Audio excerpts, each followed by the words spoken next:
سروک افریقا باش و رجعینی با یکم جار سردانا کوچکا سپیکر اوز 4 سال نوید از بکاری گیری سروک جو بایدن گوتی که آورزیل پیوندین دیگل افریقا باشور هند گیرید.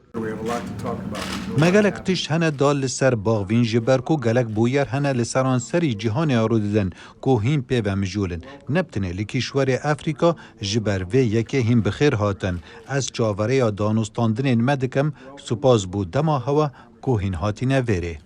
هر روز بایدن به دلخوشی بیر لکمبونا دیگه نلسون ماندلا کرد او ظلامه که هر تش دیگه جبوش ناف برن آرجه مارگز پرسیا اپتاید. ماندلا لسال 1994 بو ایکم سروک که با آواه که دیموکراتیک هاتی حل بجارتن لولاد دا. سروک افریقا باشور سیریل رامافوسا کنو که دنوا پیش بازیه که گرم یاره و بریا پارتیا خدایه دیگل نزیک بونا گرایه کش سروکاتیاوی.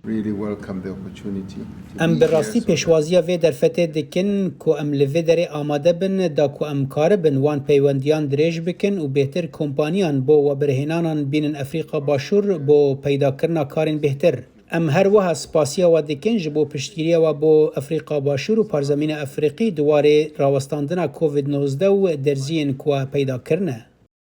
کار به دستن روبری دانا دیار کرن که هر دو سروکان بابتن گرنگ و تایبت هنال سر باخفن.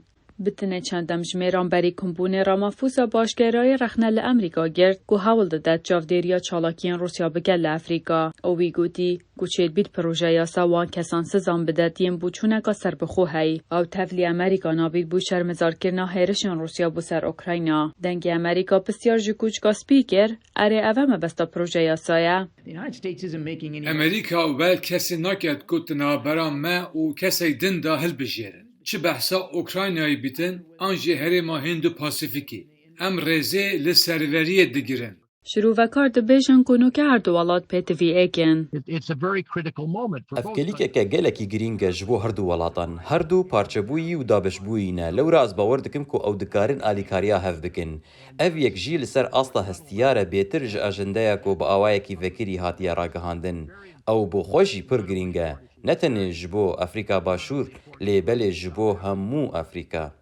رامافوسا سرکرداتیا نتوایی که همه جورجه در دولمند کد که راستی آستنگین جدید بید لیاو خدان حزقا و کبیه یا. و شیانن چاره سرکرنا مطرسین مازن و هر کشه که بدلخوشی هیا بدانانا پلانه که. روژا عینی هر دو سروکان لحف کرن که چوان به هفرا پلانه که دانن. جبو راپورت انیتا پاول هاتین مایی دنگ امریکا.